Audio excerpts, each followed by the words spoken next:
Hey, Hassan. Hey, Not sure if you can hear me. Yep. So yeah, I can hear you. we got started on live stream already, but Oh, awesome. yeah, we'll get started at the top of the hour. But we can also give people a few more minutes to get started. Cool. It looks like people are typing questions already on live stream.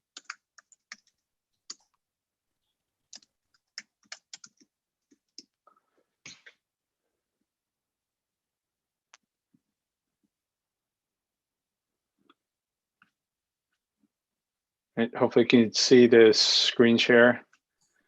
Yeah, Right, it cool. looks fine. All right. Cool. Welcome, everybody. We're just getting started. Hi, Tanvi. Hi, Siobhan. Glad to have you folks on the call. Ray. So, Hey. yeah, we're just, hey, good morning, or I guess it's already afternoon for you folks in the East Coast. Everything's great here. Weather's going Cool. great. So yeah. Awesome. Okay. Just waiting for like RTM or Pavel to join, but then we should be able to get things started.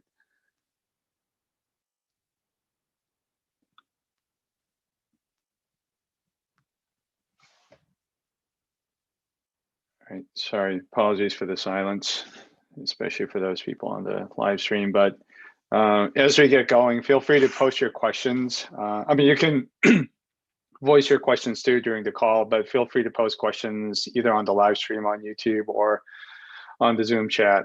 So.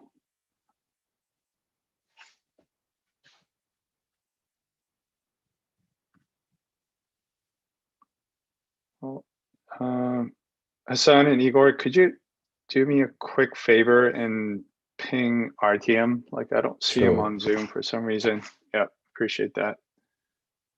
Don't want to necessarily get started before he's on.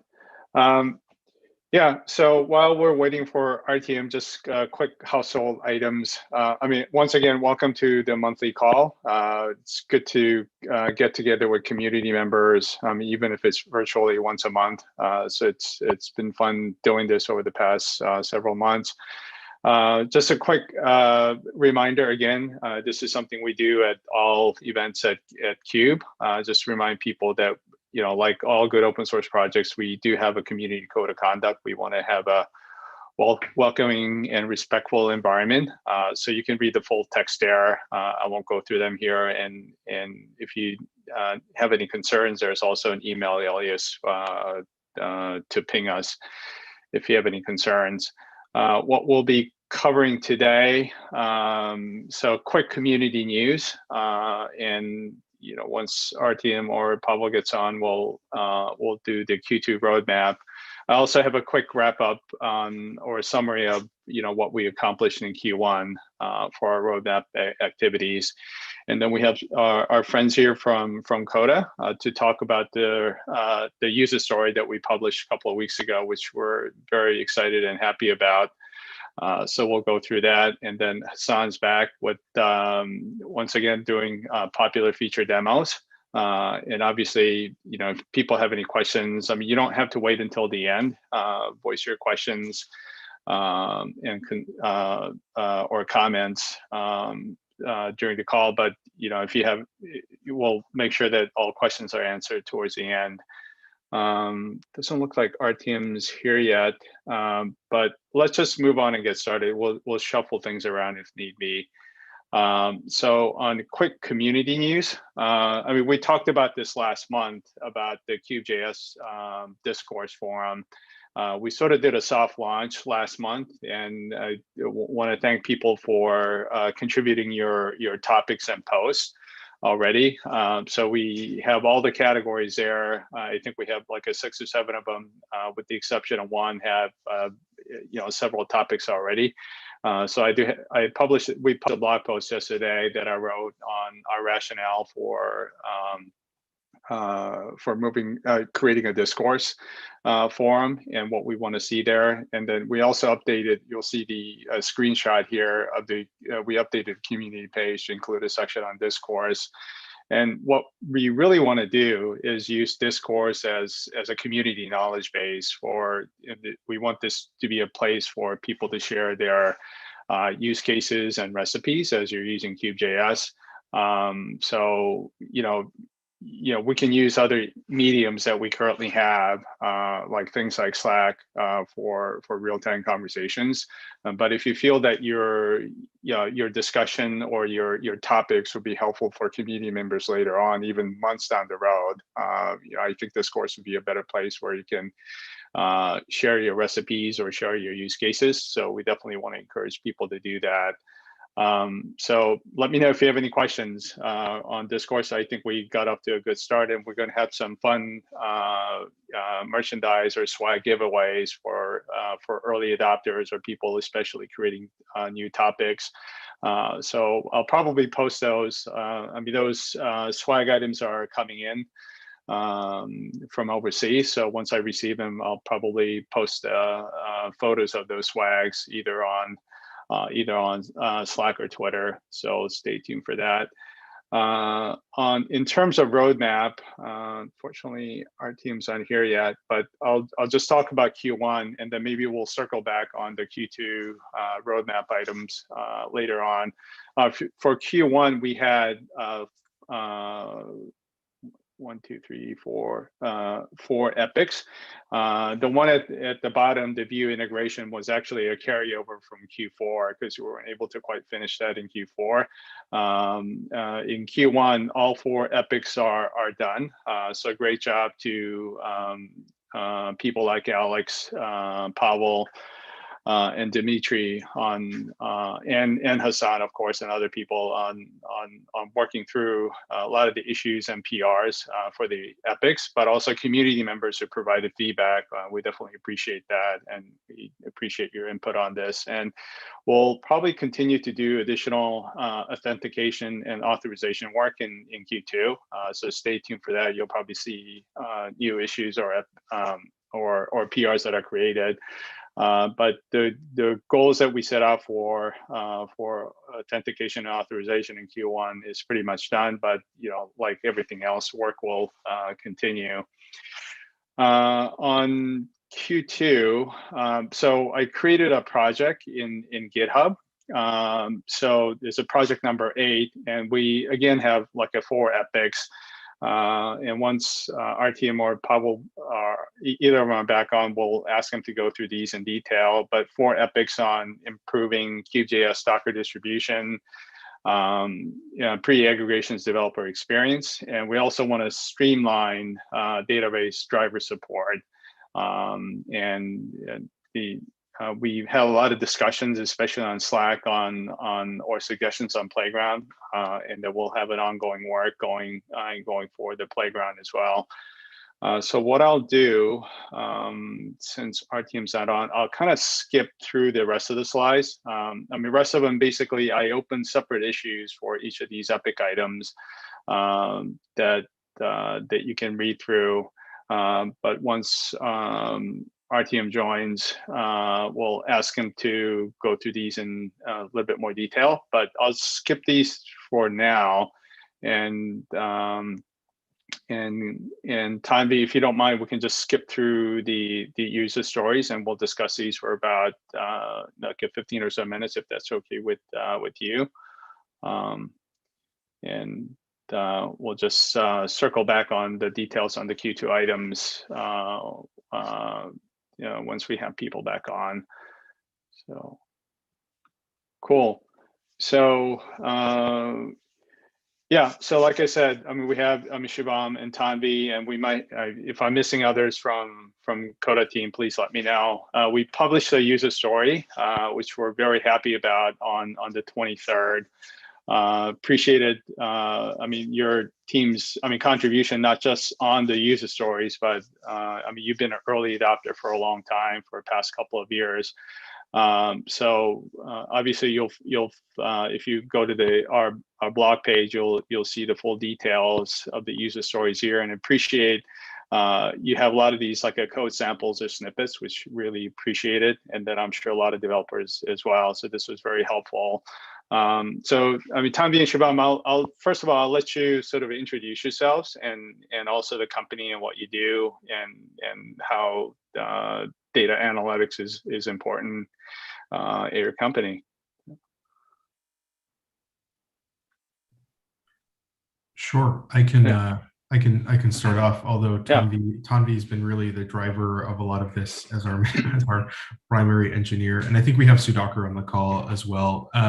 So my name is Shivam Mathura. I lead product and strategy at Coda, and in particular, my background was in enterprise data and analytics.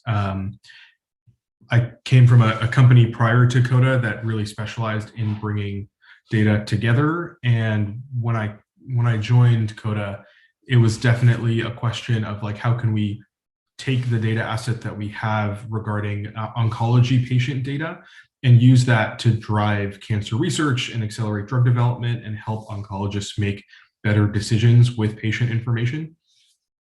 So for us, there have been a lot of different data-related use cases across, healthcare, treating patients, doing clinical types of research or health outcomes research, or even working with clinical trials. And what was really important for us was coming to a technical architecture and solutioning those data analytics products to fit the needs of our users and making it really intuitive, not just for the people who were using it, but our internal team, who we have a really small development team who are really talented, but we wanted to make sure that we were building things in a way that was maintainable for them and also could really find efficiencies and optimize the time that we were spending to build out these different products that we were testing. So Cube was a really natural fit when we discovered it. And like Ray was saying, we adopted it really early on because it seemed really interesting and really promising. And the team in particular was really willing to work with us as we started to scope out different parts of our own product and build support for us as we had new ideas and new formulations and really had experimental product practices that hardened over time as you guys built support for us to keep going. So I'll turn it over to Tanvi to go into a little bit more detail about the different projects specifically that we did, but really grateful for the collaboration, happy to continue the working relationship. And if anybody has any specific questions, feel free to reach out to me or anybody else from Coda on the call, and we can happy to connect. Thanks. Cool. Yeah, thank you, Shivam. So hi, everybody. This is Tanvi here. I am a senior software engineer at Coda. And as Shivam said, we were one of the first few early adopters because I think we had a good timing on, we were trying to find out a solution which would help us to do faster querying and I would say querying the data set as fast as we can. So as Shivam mentioned, we work in healthcare and we have a lot of data sets and everything. So we started to use Cube with BigQuery, and initially we had Ray, can you open the user story? I just want to walk through that. Yeah, can you go up? So through the architecture diagram. Yeah, so I just want to walk you through how we have implemented or where we have placed Cube in our system. So as you can see, it's a very simple architecture on the top. Our front end is Angular. We are on Angular 10 and use TypeScript and Plotly as our visualization library. So that's our front end. And the Cube client resides there. A Cube server and a Cube server is on a Node Express service, which is run through GCP. We, as Shiva mentioned, we are on heavily using data. So for us, pre-aggregation, dynamic schema generation was the key to pick Cube.js. That said, if we can go just a bit down, we have an example of how we use, just more down. Yeah, this example.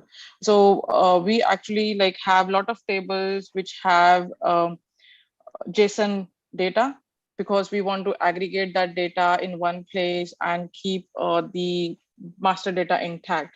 So that said, we since it's a JSON object and can have multiple attributes inside it, we didn't want to add every time a new dimension or update the schema every time. You want it to be the value to be picked up from the JSON object. So we moved to the async module where like if you see an example where a customer can have a customer ID and different products towards it. So you can see that for every type, we generate the dimension name using the SQL dynamically and create the pre-aggregation script to generate it for each value for us. So this helps in faster querying for any JSON-ified table, if how you want to call it. So that is one thing where we like depend upon Cube. Pre-aggregations definitely in many places where we have multiple dependencies, multiple normalized tables. And one more thing, like since we work on Angular and people who use it for Angular framework, you know, like in a client server kind of service model, you might have a users who keep on clicking things everywhere and like have a feature where client requests a lot many server requests are going at one time. Angular provides an out of the box HTTP interceptors where you can like just cancel out the services, like cancel out the request and handle any success 400 or anything how you want to do it. So we did not have that initially with Cube, but Cube had implemented mutex.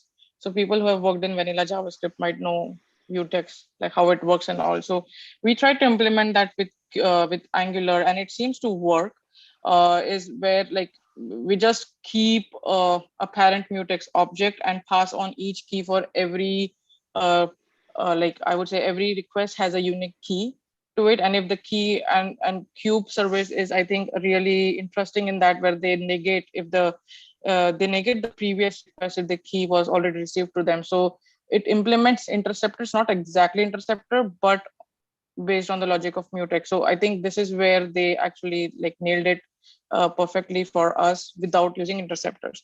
So this is another good thing which we felt was an interesting implementation from our side.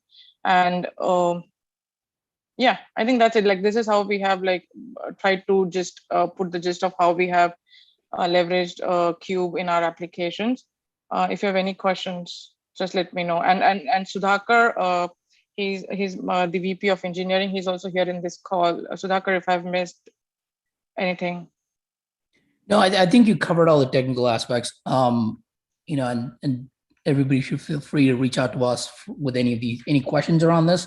But one thing I want to kind of go back to, like, is we were using prior to, you know, Cube, the use cases that we were trying to figure out in terms of building these apps.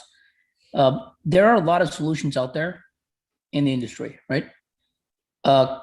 There are solutions such as Tableau, Click, Looker, and quite a few that target sort of this landscape of applications that people can build that can be used in a variety of scenarios within the enterprise. But one of the things that I felt was compelling about Cube was really just the developer experience, right? You don't want, a lot of the other tools require you to kind of go deep into, let's say, like if I wanted to become a Tableau developer or a Looker developer, I'd spend a lot of time on configuration. I'd spend a lot of time on setting things up. I'll spend a lot of time on understanding, how to organize within Tableau or Click or Looker. Here, I'm focusing on the code. I'm less concerned about like, oh, how do I organize this and so on and so forth? Because I know that a lot of developers can always build apps using frameworks, and they can customize it to the needs of their specific use cases and also to their own enterprise.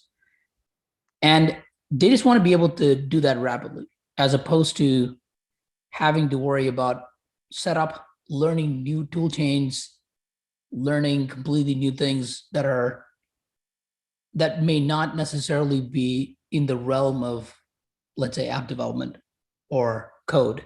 So that is really a huge thing for us. And it, therefore, leveraging Cube for what it does best, which is allowing for querying, allowing for slicing, dicing of data. That combined with the developer experience of being able to build what we wanted. We have two different apps, like, one, 2 or 3 different apps, and you will see that the interface is different for them. But then underneath, there's a lot that gets shared because we're able to leverage the capabilities across the board. So, so that's the other thing to keep in mind is, for us, that was a key aspect, that the developer experience was very good in terms of not having to go learn something that may or may not be directly in your, especially for developers who are trying to learn more about frameworks and code, less about configuration and how to move things around on a screen and configure a dashboard sort of thing. That's not what they're really about. So I think those are the two main things. So just wanted to mention that. Cool. Well, thank you, Sudhakar, and also appreciate, both you and Shivam of providing quotes for the user story as well. And you sort of, I think anticipated one of the questions that I had. You talked about, from a developer perspective, this make their lives easier. But now that you've had Cube.js role in deployment for a while, from an end user perspective, what are some of the feedback that you've gotten from the end users? I think, Shivam, you also mentioned that you have a lot of internal users of the dashboard as well, right? So if you can speak to that, I think that would be great. Yeah, absolutely. So I think we've gotten really good feedback from some of the users of our clinical facing tool as well. It's called Real World Analytics, which is available for physicians to interact with. And I think a lot of the front end design that Tanvi's put together is fairly intuitive for them, and the performance has been really good because they don't like to wait for anything to show up. And in terms of our internal users, I think the flexibility at which we've been able to pull in and visualize different data sets together and slice and dice them in different ways. And I think our internal users also like to have a really experimental approach and try things out. And we've had a really good back and forth with them because our iteration cycles have been really, really fast and really tight.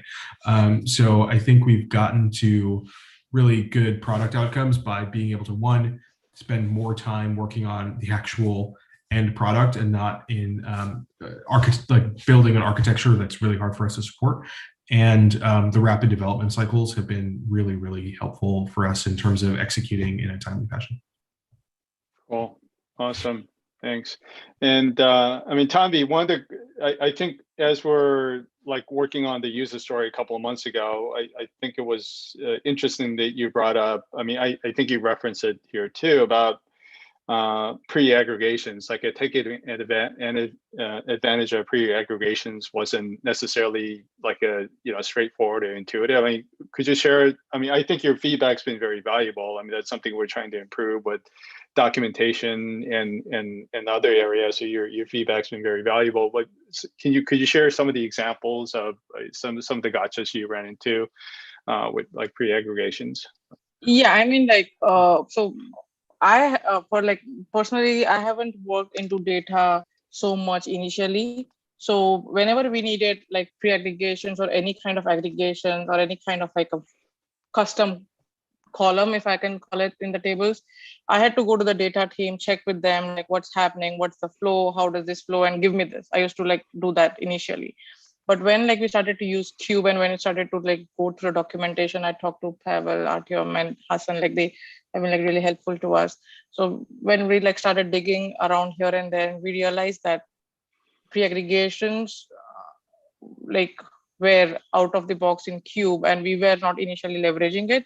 So we learned it, how to use it, how to get it done. And I think today we don't go to the data team, do it ourselves, do the scripts, definitely like review the scripts from them side, but yeah, but get all the everything done on our end. So right now, as I said, like application then holds everything regarding pre-aggregations, and we own them, and we like play or do any kind of massaging required to it using Cube, and we don't do anything inside the services. So that's where like it has helped in a lot of performance stuff, because initially when it goes to the data you have from the next team, you might not always get what you want. So you have to do some post massaging and all that, which we have totally avoided right now. So that's where we like leverage the pre-aggregations. Cool. Thanks. Yeah, I mean, appreciate your feedback on pre-aggregations, and also it's also mentioned in the user story. I think when we're like advanced Boolean logic is another area where we got a lot of good feedback from you. So yeah, definitely appreciate that. Yeah, so I mean, the advanced Boolean logic is something which we missed, but that has been like a game changer for a lot of our like tools which we use in the product. So Shivam and Sudhakar might definitely agree, like that is something which was pending from, like I would say, how we would to do a querying in the application and give all the power to the user to build it out. So that was a very good, I would say, feature given by Cube. So yeah, thank you guys for that. Yeah, I would agree. Cool. Awesome. Cool. So let me pause here. Appreciate all of your thoughts here. Let me pause here, and I'm going to check through chats and YouTube to see if there are any questions. Are there other folks on the call, like if you have any questions? I mean, obviously you can reach out to Tanvi and others on Slack. I mean, you'll see that Tanvi's already posted on Discourse as well. So and then I should have a Discourse topic on the Coda user story. So if people have other questions or comments, you can add them there, and we'll do our best to get them answered. Cool. If there are no other questions, I mean, thank you, Shivam, Tanvi, Sudhakar, and others on the Coda team, and obviously our collaboration's not done. We'll continue working together, and definitely look forward to it. And I almost forgot, like for those of you who don't know, Tanvi is one of our Cube.js heroes, and well-deserved recognition. I think she's been helping us develop better product and community over the past almost 2 years. So definitely appreciate that, and yeah, look forward to it. Cool. So so next up is on the feature demos, and I noticed that our team's on as well. So Hassan, should we cover the Q2 roadmap first, or do you want to do your demos first? Yeah, I think those are all related, so I'm not sure if it really makes a difference. So I mean, what I'll do is I'll stop sharing, and Hassan, you can do your feature demos, and we can go back to the roadmap items if that works. So would that work? Or yes, that's great. Sorry. All right, so I'll stop sharing. Right, there you go, Hassan. Cool. Can everyone see my screen? Yep. Cool. Okay. Well, hello everyone, and welcome to the feature demos for the April community call. Today, I wanted to show off a couple of things: a enhanced getting started flow, some quality of life improvement to the developer playground, and finally, our new hot off the press Vue integrations. So to start with, I'm going to be in a terminal,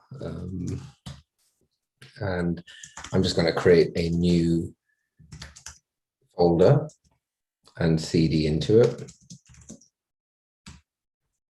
And then just so we're sure, it's a new folder with absolutely nothing in it right now. And I'm going to use Docker run to run an image. I'm going to map port 4000 and create a volume called cube mounted at kubeconf, an environment variable Cube.js dev mode true. And finally, the image name itself, which is Cube.js cube. So going to hit enter, and in a short while we should see it ready. So now it says that it's ready. If I go load it up, we now have a database connection wizard, and this is something that we hope will make your lives a lot easier when setting up Cube.js for the first time. So I'm going to click Postgres, and I'm just going to use values that I've already used before. And then we simply hit apply. There is a minor bug right now which we're working on, but if you refresh the page, it should work fine after that. So now we've connected, there's no schemas right now, so we will generate a schema really quickly. And now if we look in the playground, we actually have some measures and dimensions, and this goes on to the next feature demo where we now have a run button. Queries are not automatically executed, but now you have to explicitly click the run button. And as you can see, now we have the results. We can change to a bar chart, and this leads us into the next part of the demo where we have a new option, view. And this uses the chart kick library with view to generate charts within the playground. You can open Code Sandbox, and you can see a code base that uses the view chart from there. You can play around with it here. And if you want, you can also just see a simplified version of the code from here. So that's everything in the build tab in the query where you can make queries. We also have a new dashboard. So here's dynamic view Beautify UI dashboard. So I've created one before just to save a bit of time. Let's just refresh it just so you can see. And we have our fields here, orders count, order status, and we have pretty much the same data. We can add it to the dashboard.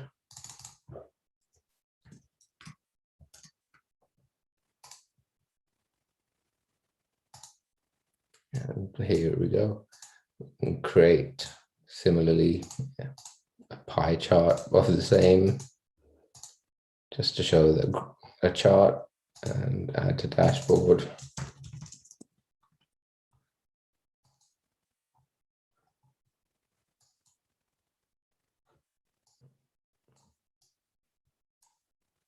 There you have it. That's the dynamic view dashboard. And yeah, that's and we can actually delete them. I'm sure if you've used the dashboard before, you will have seen this functionality. And yeah, that's it for the feature demos. Cool. Awesome. Thanks.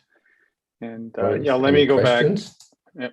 Yep. I don't see anything right now, but let me go back to sharing my screen here real quick. Yeah, I mean, if you have any questions, feel free to just unmute yourself and ask some questions, or you know, if you think of something else, I mean, feel free to create topics under the community category in discourse, and Hassan and I will make sure that those get responded to. Cool. Thanks, Hassan. So this is a pretty popular topic for our monthly calls and becoming a great tradition. Absolutely. So, thanks everyone for tuning in. Yeah. And then, yeah, this actually ties in pretty well with the Q2 roadmap discussion. Hey, Artyom, how are you? Hey, how are you? Sorry, I joined the call a little bit later. No, not a problem. So yeah, I basically covered, provided a summary of Q1 and at a high level Q2 roadmap. I think we can start from slide 2. You could, I mean, I could have sort of read through this, but I think it would be better for either you or Pavel to sort of provide some commentary on each of the epic issues that we created. So we'll just start from slide 8 if that works. Sure. Yeah, that sounds great. Thank you. Yeah, I'm happy to walk you guys through some, of the biggest epics that we are planning to work in Q2. That in a lot of cases, sort of the continuation of the work we did in Q1. So one thing that we definitely wanted to improve is sort of, we call it the Docker distribution. And that's mainly what Hassan just demoed to you. It's all about the getting started experience with Docker, especially in development mode. We started to see lately in about last 3 to 6 months is a lot of new users starting with cubes within Docker, not within NPM that it used to be. So we want to make sure that we have a really first-class support for getting started with Docker, especially given that Cube Store is being a part of the every Cube distribution now. And it makes a lot of sense to package everything together as a single Docker distribution and kind of just improve some configuration level things to make it easier to get started with Docker, and at the same time to streamline the development process if you run in Cube inside the Docker distribution. So if you have any issues, you see any bugs or something just doesn't work right while you're using Cube inside Docker, please feel free to file a GitHub issue, ping us on Slack. That would be very, very helpful as we head down this quarter working on just improvement in a way we work inside the Docker. And the next one is, and Ray, if you could please go up, thank you. The next one is really a lot about pre-aggregations. And I know that pre-aggregations is the most powerful, one of the most powerful features of Cube, but at the same time is probably the most hard to use right now. And we just want to make sure that we will make it easier to use. We don't want every Cube developer to be a data engineer, right? We're very good kind of have understanding how aggregation work and all of this. So our goal here is to make it as easier as possible to make pre-aggregations work for everyone. It means that we'll add some tools into Playground to inspect your queries to say that the query doesn't use pre-aggregation and that it took that amount of time to process, and then you would be able to really easy apply pre-aggregation without any, doing additional configuration like provisioning external databases, all of this, just kind of put few lines of code into the data schema and the pre-aggregation should work out of the box. And it also, inside this epic, will do a lot of work to make sure that all your pre-aggregations that are working in a development mode, it would be really easy to move them into production. Just to making sure that background refresh workers is working, it can execute concurrent pre-aggregations. We improve the error messages. So if, just to give you better understanding, if something goes wrong, what is the problem? So a general improving the developer experience of both developing, testing, and bringing pre-aggregations into production. If you could please move to the next one. Oh, thank you. Yeah, so, and that one, it's sort of long overdue already, is we have about 15 database drivers right now. And sometimes they have a different level of feature support. And some features work great within one, say BigQuery driver, but they don't work well with, say, Snowflake driver. So our goal here would be to put a well-developed test suite against drivers. So we would be able to build reports and have a better documentation, have a better understanding of what features are supported within different drivers. That would help our users a lot, kind of understanding what to expect from different drivers. And also it would help us as a core team to improve the existing drivers, and also it will help contributors a lot to build new drivers, to improve existing drivers, to build the features. That would give sort of a visibility into what features are working within Cube and what features aren't working within Cube, and what we can do to fix them. And also as part of this epic, we will bring our first non-SQL driver. It's going to be a native open source Elasticsearch driver. I know it's been requested a lot of times already. We have sort of existing open distro driver, but it's not that well because of the limitations of the SQL and Elasticsearch. It doesn't support a lot of features.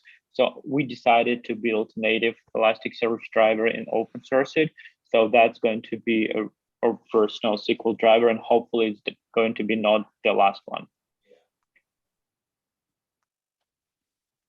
Cool. And we also committed to continue to improve things in a playground. We did like a lot of work in Q1, like adding security context, releasing this run button. We want to continue to improve things. Just the main goal here to focus on the use cases that users use Playground right now, like specifically around how to test a query, how to make sure that query hits cache or doesn't hit a cache. So query hits pre-aggregation, what pre-aggregation needs to be used, to inspect a query's JSON, to inspect a query's SQL. We already have a lot of features, but sometimes Playground, it can get a little bit hard to use. So we just want to make sure to spend some time on the sort of UI UX part of this to make it, to help just basically improve the way it works and, you know, like make lives of developers much easier when working with a Playground. I think that was the last one. Yeah, happy to answer any questions if you may have about our roadmap this quarter. Any questions? I'm checking the chats here. Yeah, is specifically on the roadmap. I'll be creating a topic on Discourse as well. So if there are any questions, you know, we'll be happy to answer them there. And yeah, I mean, I think a lot of these the work items that we have for Q2, I think these are pretty frequently asked or frequently made requests on Slack, for instance. So definitely looking forward to it, and I'm sure a lot of the community members are as well. So I see one question in Slack from James. And I think that Hassan could take this question because he's literally working on this right now. Hassan, do you want to answer that one? Yeah, sorry. We are literally here, as Artem said, we're working on them right now. And so we should have them out there very soon, hopefully by the end of this week. We have started, there is some minor documentation already available if you check the using pre-aggregations page under the caching section in the sidebar. But we would, you know, always love feedback. And if you think there's something missing there or things we can expand on, please do let us know on Slack or Discourse, however, and we'll take your feedback into consideration. Yeah, and I mean, for those of you that are, you know, potentially watching the recording, the question on the chat was on the Cube Store documentation. So hopefully by next week or so, we'll see more docs available. So thanks for the question, James. Any other questions or feedback? Cool. It looks like that's a wrap. Thanks again, Coda team, for being on the call, and all the other people that joined us live and watching the recording. And we'll do this again next month. Have a good rest of the day. Yeah. Bye. Take care, everybody.